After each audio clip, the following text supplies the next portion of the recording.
What up, YouTube? It's your boy Banks. And we back in the building, you feel me? It's True Talks. Cause True Talks, alright? Let's get straight right into it. Man, so you already know what time it is, you feel me? Basically, the last video that I did was, as you can see in the title, basically, what is the best moves for the Raptors this offseason, heading into the 2020 free agency and the 2020 offseason. If you haven't seen that video, please go ahead and click the link below. Go in my description box and click that link and watch part 1 to this video, which was, happened a couple days ago. And, now I'm going to do part 2. Why I'm doing part 2 is I wanted to talk about more so, a lot of y'all in the comments have been commenting and, giving your thoughts and giving your opinions and your suggestions about what the Raptors should do. Obviously, we don't know what they're going to do, and that's why we're having this discussion. So I'm just going to go ahead and, address some of the, comments at hand that some of y'all was saying. I replied to a lot of y'all, but there has been some comments, not just the comments, but also just what I'm seeing going around with the Raptors community and what, the ideas, the thoughts, the main options, the main routes that they feel the Raptors should take. And I'm just going to address whether it debunks that, whether it, co-signs that, some of them comments.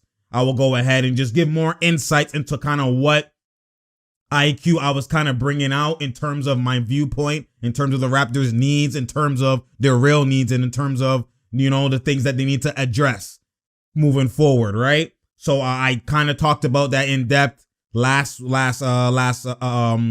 video, but I'm going to go more in depth in terms of talking about the trade potentials, because I more so was talking about mainly just free agency needs, right? And the reasons why I wouldn't kind of do trades.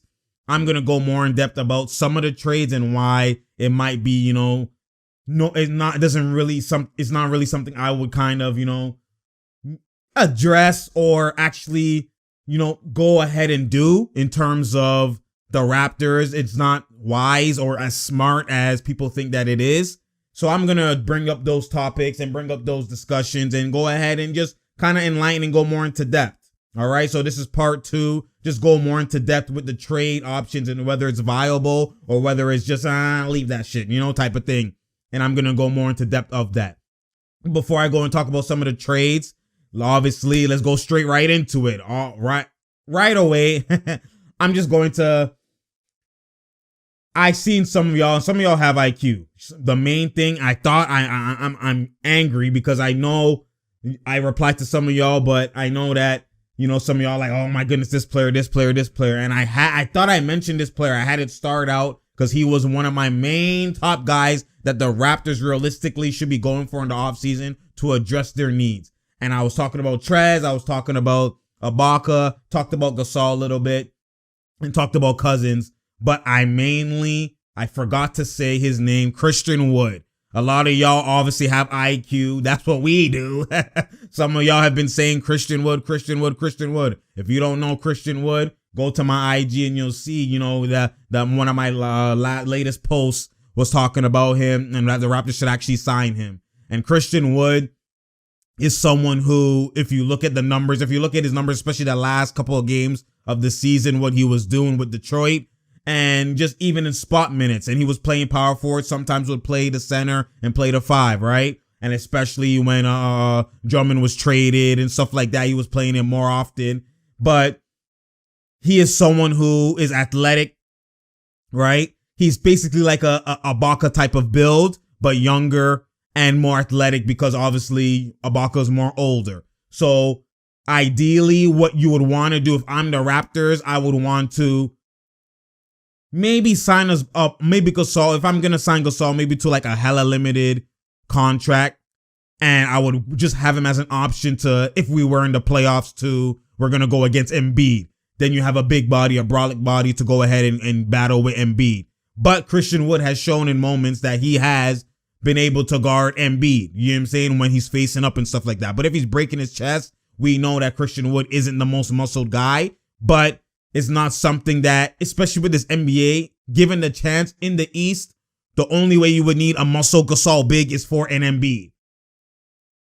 Any other option, you're not using a muscled big. So if that's the way you lose through an Embiid, that would be your just mismatch. Your the baddest matchup for you would be facing Philly. And that's just something you have to ride with. You're not going to cover all grounds. Obviously, you could have a Gasol there as an option. Yo, when we play this team, you're here. But I wouldn't go down that route unless it's you can sign him for the cheapest amount as possible where you don't have to, tie into him for a long term or a high amount of money. So I would go for Christian Wood. He's a unrestricted free agent. He's someone who will be seeing a lot of attention, but the Raptors should go out and give him the money that he needs, you know what I'm saying, or that he's asking for. And he's not going to be asking for like a whole like 80 mil type of contract. He probably would try and get like the kind of lower tier Van Vliet contract that he got before he's going to ask for the one now, because hasn't been on the scene like that. So maybe like a 50-year, 3-year or whatever, something like that, which is something that won't affect you too much in terms of the 2021 free agency class that you're looking to kind of attract and kind of go and push for and pursue. So I would definitely, like, this is the more viable option. Like, this is more realistic and actually something that I would want to do in terms of the Raptors signing Christian Wood, even more than a Trez. Because ideally, if I'm the Raptors, this is just coming from an IQ perspective, getting a versatile big, meaning a big that could shoot, a big that can shoot, stretch the floor, a big that can play defense and is mobile, a big that is athletic to run the PNR as well too and can catch alleys and and slip and play good defensively. That's what Ibaka has been, right? But he has been missing bunnies due to him being older and not being as athletic, right? But Ibaka is perfect for the role that he's been in. If you now increase Ibaka's minutes, does his production, does it decrease? Right? You don't know, especially getting older. You don't know if his production decreased. Is he going to have more lapses that we've seen where he's sagging off the pick and roll off of like Kemba and other people because he has more minutes, so he's trying to get his breath in certain moments, right? Because normally when he's playing off the bench, replacing Gasol, he could play hard and aggressive in dosages, right? But if he's now playing the bulk of the minutes, does those dosages decrease where he plays at a high intense moment? Does he now pace himself? Right? It might be a different look than the Ibaka we've been seeing. So for me, ideally, I would want to go for a Christian Wood. Christian Wood is someone who was averaging last year 13 and 13 and 7 or 8 around there, but that's in controlled 20 minutes. If you increase his minutes, and I'm not just going off of the per 38 type of shit. No, I already know just off the eye test and off him playing, he's a guy who has spaced the floor. He only shot 53 threes or something like that, but he shot 38%, which is great for a big. AD has been known to, he can spot up and he can space the floor, and he's been shooting like lower 30% for the whole season, right? But when it matters, as long as you're that option, as long as you bring a threat, the percentages don't really fully matter unless you take it consistently and you can hit consistently. Just you being that threat is going to change the whole defense and is going to now open up the paint for Pascal. You don't want an inside type of big like a Drummond, like I said, like a Drummond, like a Hassan Whiteside, someone who doesn't have the threat. Even if they're out there, they're not being guarded, so the paint is clogged and it's going to limit Pascal. We've already seen his limitations with shooting. You want him to thrive in what he is doing and what his main is, which is paint domination, right? So you bringing an inside big just automatically play styles contrast and they conflict. So I wouldn't want to do that, like I said before in the previous video. But if you're new, that's kind of the logic of why I say versatile big, which is why I said Cousins, right? But Cousins struggles defensively and is more of a risk injury-wise, but a 1-year deal, I would, like, it's a hit or miss, right? But you're not locked in. So Cousins, I would say, is a viable option, but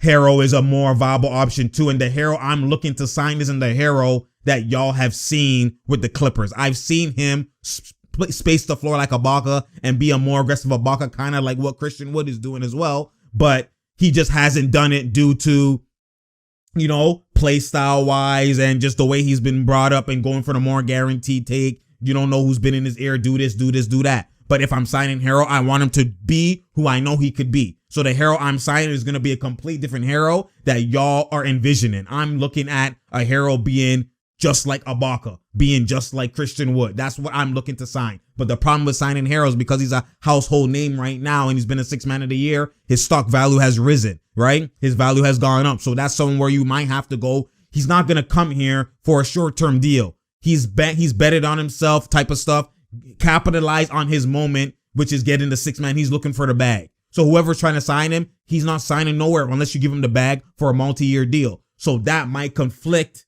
with the Raptors in the situation they're in and the predicament they find themselves in right now, which is being just available. You might not get nobody in 2021 free agency, but just being available, that you're in the talks, you're at the table with these high caliber players. You got LeBron player option. You got so many guys. Kawhi player option. Paul George player option. Chris Paul free agent. Like, there's so many guys, right?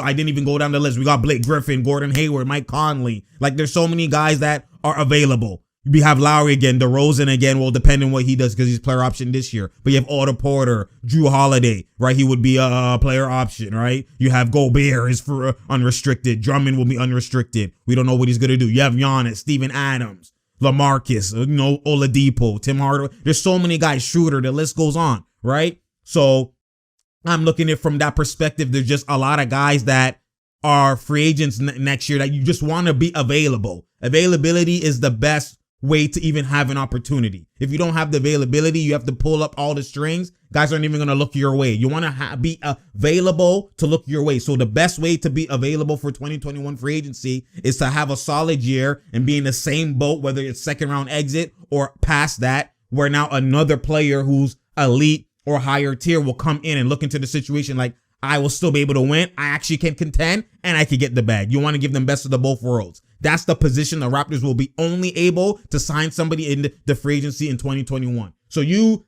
going for a hero full out for a guy who's multi-year deal doesn't kind of coexist, and it doesn't correlate with the kind of position the Raptors want to be in IQ wise, right? So that's where it's like, it's kind of an option, but is it really realistic in terms of the goals that you want to be available for in the Raptors' eyes, right? So that's why Christian Wood now comes up. Christian Wood is a guy where it's like, you know what? This is actually a realistic and a viable option, and eye test skill set wise, he matches perfectly with what has been successful, which has been an Ibaka or a Gasol type of big. Gasol and Ibaka are similar but different, but they play the same threat, right? I can shoot the three, I can pick and roll, I can pick and pop, I can defend. Gasol obviously not as athletic, but I can still, you can throw me a lob, I can catch and go up, whatever the case is. But that type of versatile and versatility is something that you want to have. Christian Wood is a younger version of Ibaka, so Ibaka will be able to still play the same role. He will be the insurance policy, whatever starting big. If they're sussing and they're not playing good, Ibaka close out for us. Ibaka ramp your minutes a bit for us. Will play perfectly in his role. Sign Ibaka to a 1-year deal. And you can give him more money. Now, whatever money you give him this year, it doesn't really matter because it's a 1-year deal. So you can give him his bag where he's satisfied because it'll be more bag than wherever he goes other places for a 1-year deal.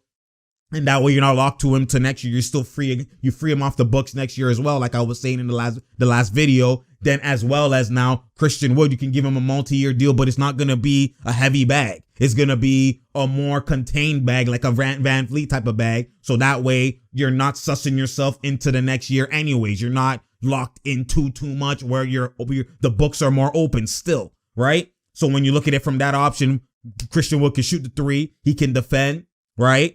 He's actually Ibaka, even a better version of Ibaka at a younger age with more energy, more stamina, more aggression, more explosive, all of that type of stuff. And I would make him the starting 5. He's 6'10". He's been playing power forward along Drummond until he got traded and stuff like that. And he plays the 5 at times, but I would make him the 5 because even Ibaka's 6'9" playing the 5, right? And then people are forgetting, you still have Pascal as an option to play the 5.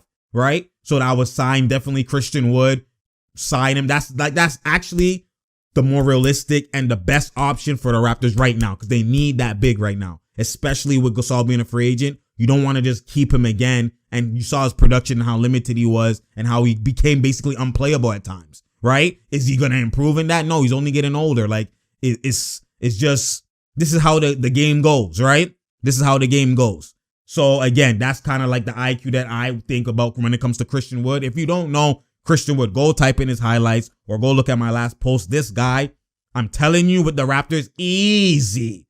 18, 8, and 10. 18 and 10. 18 and 8 rebounds, or 9 or 10. I'm looking at 18 and 10 because it will be more space and he'll get more rebounds. Athleticism, you can actually throw alleys to him. You get what I'm saying? He's like a Robert Williams that could shoot. You see Robert Williams, how aggressive he was and how solid he was when it came to the Celtics, and how he would just bucket alley option and he was just playing great defense, blocking, punching, all that time. He's like that, but could shoot and can actually like put the ball on the floor and attack the rim and go up. Like Robert Williams only was alleys. Other than that, he had to pass out. Christian Wood might do a 1-2 hook. He might, do an underscoop lay, stuff like that. Like he could actually attack. So I already could see 18 and 10 easy. Even at worst, 16 and 10. Like that's solid. What was Gasol doing? You know what I'm saying? In terms of production. So that's a great option and someone who I think the Raptors should keep at their top. But that's the first thing they should do. First thing you should do is sign that, because that will determine whether you go for Van Fleet, how much you sign Ibaka for, or whether you what type of role you keep Ibaka. Like that is the first domino effect I would actually go for. It's not the biggest thing that you're hearing from other people. It's not like a big name or a big thing that you're hearing, but IQ realistic wise, that's the first thing I'm doing. If I'm able to attain him, you know what I'm saying, and get him and sign him onto the team, that's gonna just clear out the rest of it's gonna bring clarity to what the Raptors have to do moving forward from that. Now they could be like, you know what, sign Ibaka, same 6-man role. We here though. He's probably gonna do that. He's not gonna just leave. He's been comfortable, right? When you're comfortable, you have an advantage, as opposed to, especially when you're comfortable and you just only lost from a game 7. It's not like you're in a losing situation. He has to like get disrespected for him to just, I'm not even looking at the Raptors, I'm gone, right? Like, or Raptors like give him some fugazi doo-doo contract, and then he's like, are you stupid? And then that's the way you will lose Ibaka. You have the advantage in terms of other teams, right? Or someone's giving him the bag for like 6 years or 5 years or 4 years, and it's like, oh my God, I might not ever make this. Even if I bet on myself, I'm not gonna get this money, right? I gotta do it. I'm getting older. Like something like that is the way you will lose Ibaka, right? So if I could retain Ibaka for a bag for 1 year, I would do that, sign Christian Wood. And if Ibaka has to go, then I get Christian Wood, and then I just retain Boucher and advance him. And he'd be the 6-man big. And he could do that because he has earned the right to be able to do that. But he's just been, have to wait his turn, and now it's his turn. And you have Christian Wood and Boucher. I'm still solid. It might not be great household names. It might not be all of that, but I'm telling you, for how they play and what they're needed to do, those guys fit the bill. They fit the bill, especially in this Raptors situation and role and system, and just the NBA role and system for those type of bigs. They're all DeAndre type of bigs, but can shoot now. And that's what it is. So we look at it from that perspective. Christian Wood is an option I'm really, really, really looking at. And I am hoping, praying that the Raptors actually go for that. Masai, use your IQ. That's what we do. Do it, man. Now, in terms of, I talked about, again, in last video about the Raptors and how, basically who they should go for and this, that, and the third. But, Hero, like I said, is an option, but realistic, I don't really know if I want to be able to be open and available for free agency, right?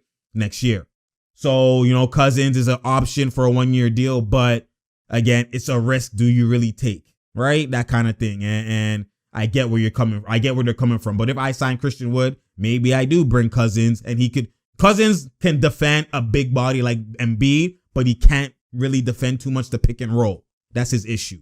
But mano, he can defend because he has the girth, he has the strength, and he can block and all that type of stuff. Play Gasol, not maybe great as Gasol defense, but he would use his body position and use his girth, etc. But, so if I don't get Gasol, maybe I sign Cousins to do that type of thing. But Cousins is not going to go for that. He wants to redeem. So he's going to go for a starting situation. Whether it's a bad team or not, he wants to redeem himself individually and then go for a contender situation. So he would be viable and be open to a 1-year deal bag in a contender or a decent situation, just to prove and show the world I'm back and I'm here, right? So do the Raptors give it to that? Do we do that? maybe. But Christian Wood is the most best IQ option for the team. Now moving forward. Now we look at just trade options. I've seen people talking about Oladipo type of trade. I've seen people talking about, like a Drew Holiday type of trade. I've seen people talking about just trades in general. Trades in general. Even Montrez signing trade and just other trades in general. I've been seeing, there's been a lot of that discussion. And for me, when I'm looking at it, I just don't think it's smart. Like even like people like there's a guy, forgot your name, man. I'm sorry, I would have shout you out. But there's people who are talking about Norman Powell type of trade. You know what I'm saying? A Norman Powell, like trade him. He's realistically, the Raptors are not going to let him go for nothing, that type of stuff. And, these are IQ things and these are, viable things that the Raptors are obviously probably thinking about. And these are things that the Raptors are actually like just taking in. But in terms of what this is what's happening. Okay. Let me address the Norman Powell situation first.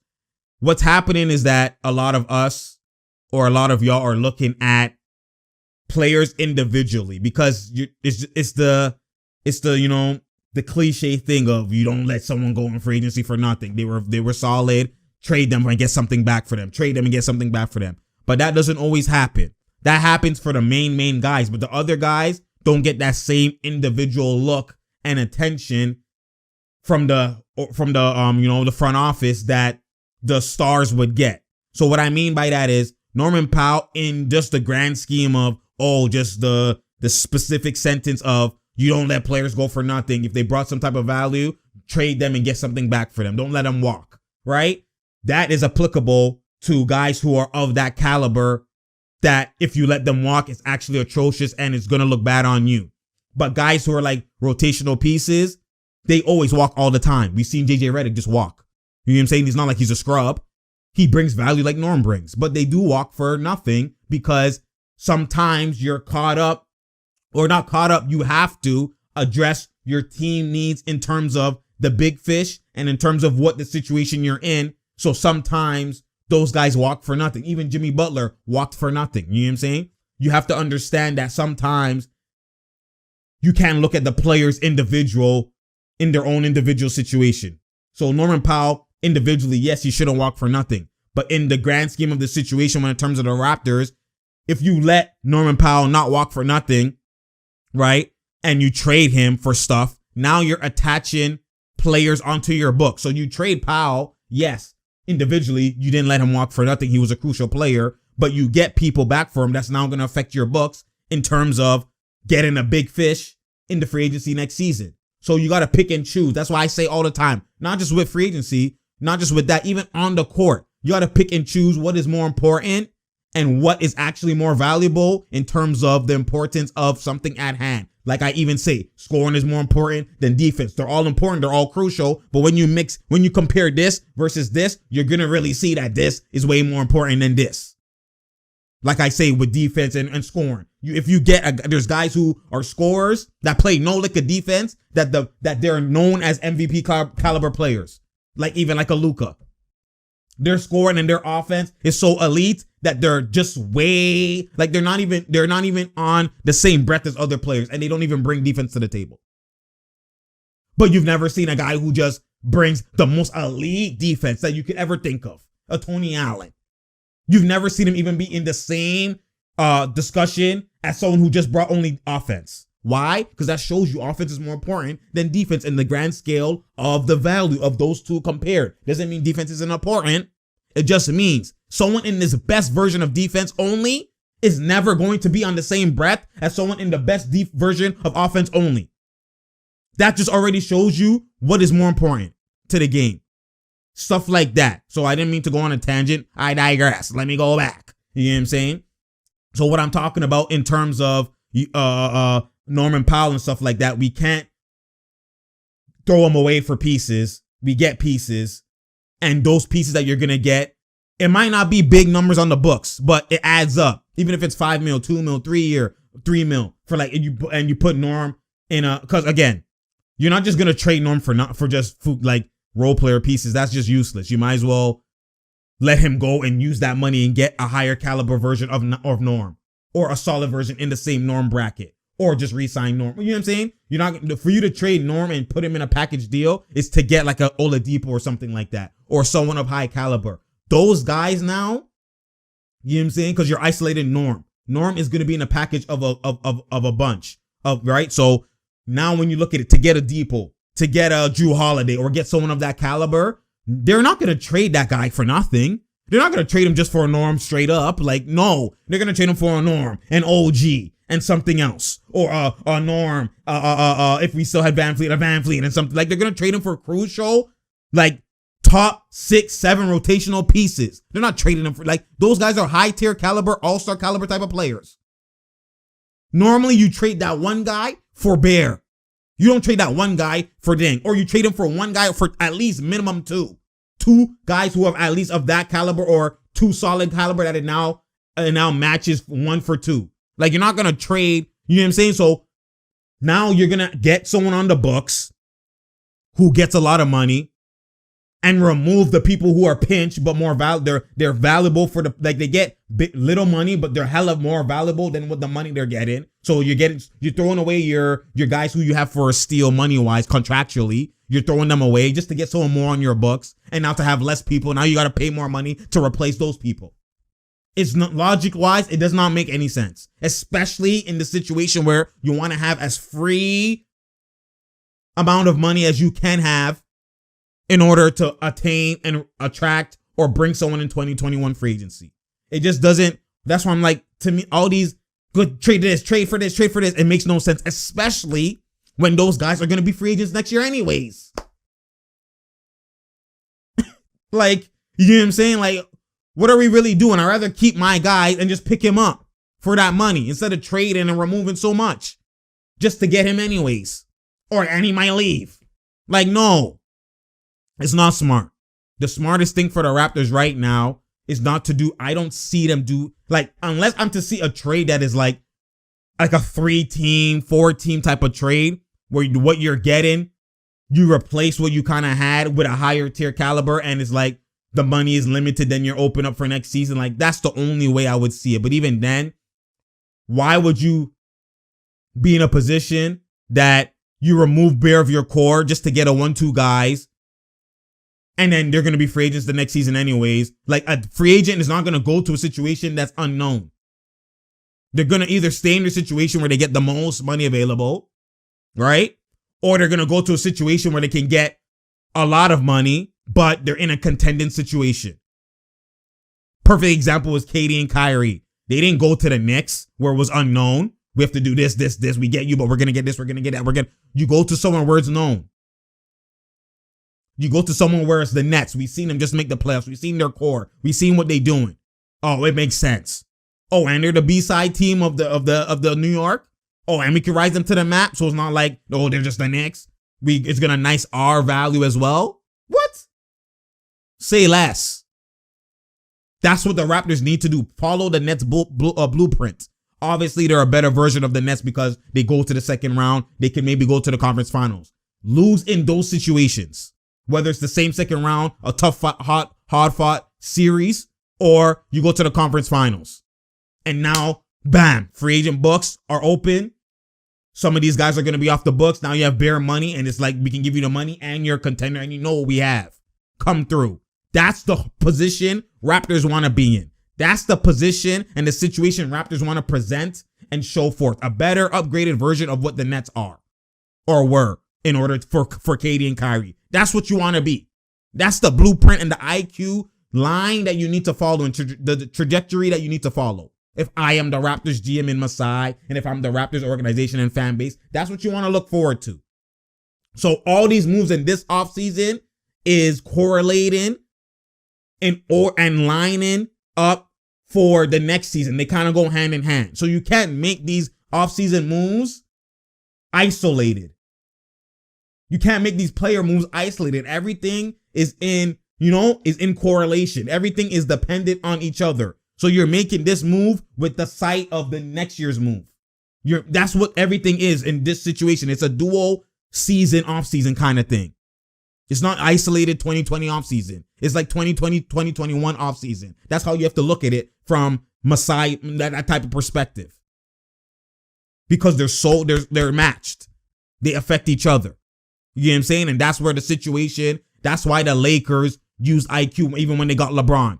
All their situations, those 3 straight off seasons, or those 2 straight off seasons, they added up. It was probably even 3, because the ones where they threw like Jordan Clarkson away and Larry Nance, and they were all setting up. That's how you have to move. You get little back that's solid, but you free up money. But Raptors aren't in that situation. They're in a situation where they have guys contractually together. Now they have a bunch of free agents. So you now have to make moves like how they signed Rondo 1 year. This person 1 year, 1 year, 1 year. You're doing stuff like that. This is the season where you do that in order to attract AD to come or to sign. That's what they were doing last season. That's what you're kind of doing. Obviously, you don't have AD and LeBron, but you're in a situation where you have Pascal, you have Lowry, you have your 2 All-Stars. You have those guys, right? Pascal's the only one who's locked in. He's kind of like a LeBron in this situation. He's locked in for the future, right? LeBron is locked in. Now you want to sign AD. So you have Lowry, all these other guys are in a 1 year type of deals. That's what you need to do. 1 year, 1 year, 1 year, 1 year. And only maybe like a Danny Green type of player or like someone who's solid like that, but not Danny Green. Maybe Christian Wood is multiple year, 3 years, right? Something like that. That's what you need to do. That's how you need to move forward right now. Don't really make too many trades, especially with a free agency class coming up. You don't make bare trades and suss yourself. Trade for Bradley Beal and all that. Like, people are just looking at our team, the Raptors team, in terms of, yo, if Bradley Beal was there, oh my God, the way we would have won. Oh my God, if we had this type of player, this caliber player, the way we would have won. That's why my whole last video was like lower tier closers. And I'm not disrespecting those guys, because to me, they're high tier closers. But what I mean is, no, not lower tier closers. High tier closers, but lower tier number 1 options for a whole grand scheme of a game. I'm not looking at them as you go to them every time number 1 and it's like he's replacing Kawhi. It's like, you know, see how we went to Kawhi every single time and then everyone fit in? We're not doing that. I'm looking at it as you do the exact same thing you did last year. Even if Van Fleet goes, you just upgrade Norman Powell. You still have Terrence Davis. You know what I'm saying? You still have other guys. But when you sign that other guy, Norman Powell will still stay in that same situation. That closer, like I said, Dion Waiters, Jordan Clarkson, Carmelo Anthony. Even if you want to sign Michael Beasley, it's up to you. It don't matter. Any closer, scorer. Scorers and closers normally go hand in hand. So any scorer / closer, one of those guys, you sign. Even Gallinari, they're signed. Marcus Morris, whoever. You sign. And you repeat the exact same situation. You might lose Van Fleet, yes. You might lose Van Fleet. But you sign Christian Wood. Christian Wood replaces Gasol. Ibaka still stays where he's at. And then now whatever closer, scorer, whatever you sign, whether it's Dion Waiters, Clarkson, they play at the 2 and they start. They replace what Van Fleet was doing. So it's a bigger body. And now in those last moments, they will be the number 1 option in that last 5 minutes, 2 minutes, 3 minutes, 4 minute stretch. That's what was missing. You can still play the exact same play style you play throughout the whole game, because there's not like they're a doo-doo team. They're solid, and you have good nurse coaching, great coaching, A+ coaching. It's just those low shot clock situations, high pressure moments, not even just the last 5 minutes of the game. Just that pressure of making non-creators create was what was causing chaos. Just having a creator that you can just go to get me a bucket, 1 bucket, 2 bucket, 3 buckets here and there makes the whole defense of the other team change and be like, you know what? Pay attention to that guy. Now Pascal could just run to the paint, spin, layup, because they're not paying attention to him like that. Lowry blow by, scoop, layup, or floater, or draw foul, like stuff like that. Ibaka post hook, like you're not, you know what I'm saying? Because those guys are drawing attention from them creating, going on 10-0 runs, stuff like that. That's what I'm talking about. That was what was missing. Because regardless with the Raptors defense, OG defense, you know, putting primary defender, all that type of stuff, you're going to be in close games. And if you lose a 1-2 game from blowout, you won't even lose that many games from blowout, because they lost those games from blowouts because the guys were just switching everything on Celtics and made those guys non-creators create. You're not going to have to live by that. Melo, take us home right now. Now you're the number 1 option when we're sussing. Bucket. Oh, yo, watch Melo though. Now all of a sudden, Lowry blow by. You know what I'm saying? That's what I'm talking about. That's what The stat sheet won't show you. A lot of people are confused about number one option and this. Like I've always said, you need a number one option, but that was in terms of just dissecting Pascal's game. He's not a number one option guy. You need a number one to go to. It's just in terms of evaluating Pascal and the team in general. But I've always said in these moments, you need a number one option. Now, a number one option for the whole game, like these guys might not be consistent enough to just be that superstar number one option for a whole game. I don't think that's true, but if you think that's true and y'all are getting sucked in by the narrative and what's been happening in the past, then yes, maybe that's skeptical. That's true, but that's not what I'm saying the situation needs to be. This is a situation where you keep everything intact. The only thing you lose is Van Vliet, right? If you have to, and you replace him with a creator. And when you do that, you have a number one option for these moments, for these situations. And that way you'll still be in the same second round position. You might even win and go to the conference finals because you have a guy who can get a bucket. You get what I'm saying? Because I love it. You get what I'm saying? That jersey, untuck it. You get what I'm saying? And get work. But at the end of the day, you'll be in that same situation now. They're off the books because it can even be a 1-year deal because they have to redeem themselves. They want to prove whatever the case is. And then now you're open for the free agency. They're looking at, yo, these are guys who were contenders. Yo, they snapped. Oh, I'm here though. Come through. And then you're now on a whole different ball game next free agency next year. That's the IQ that I'm bringing up. That's the kind of in-depth and kind of, I didn't want to, that's why I'm doing this next video to kind of go more in-depth and kind of just bringing my logic to a further standpoint and viewpoint in terms of, because I say things and people like, they just focus on my 1-2 sentence or 1-2 word and think that, oh, these guys are number one option or whatever. And like not taking into context and the things that I'm trying to elaborate or trying to show off and showcase and make you see and the perspective I'm trying to show you in terms of what I mean by number one option or what I mean by creator or closer. That's what I mean. And that's what was missing.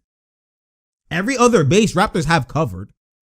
Like Raptors are a great team in terms of regular season and a solid team in playoffs. They need to get over the hump off of the creation. That's literally was the missing piece, which is why they've won games when Lowry was that creation. But to rely on Lowry to be that every single game is where it's capped, is where it's not going to happen because he's even having an out of body experience doing that in that one game or that second game. Like that's not a reliable situation. That's why we rate Lowry because it's unexpected. He's not supposed to be doing that and he does it because of his mentality. That's the difference. But that's not who he normally is. Like we seen in game 7. You know what I'm saying? So that's the missing piece. That's who Van Vliet isn't. And those guys, Van Vliet and Lowry, they're only that. Well, Lowry proved that he is that at times. But I mean, every game, they're only that when you have a Kawhi there or you have another creator to bring pressure off of those guys. And it doesn't have to be, people misconstrued it. It doesn't have to be a superstar to bring pressure off those guys. Once a creator is creating, like the players know who is who. The coaches know who is who. Once they see a guy getting buckets, in that moment, you look like a superstar. In that moment, you're that guy. You don't say, yo, this guy's not no fucking superstar.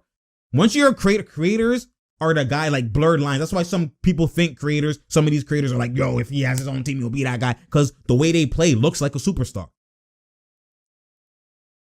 Which is why those guys feel that they're that guy. They just need an opportunity.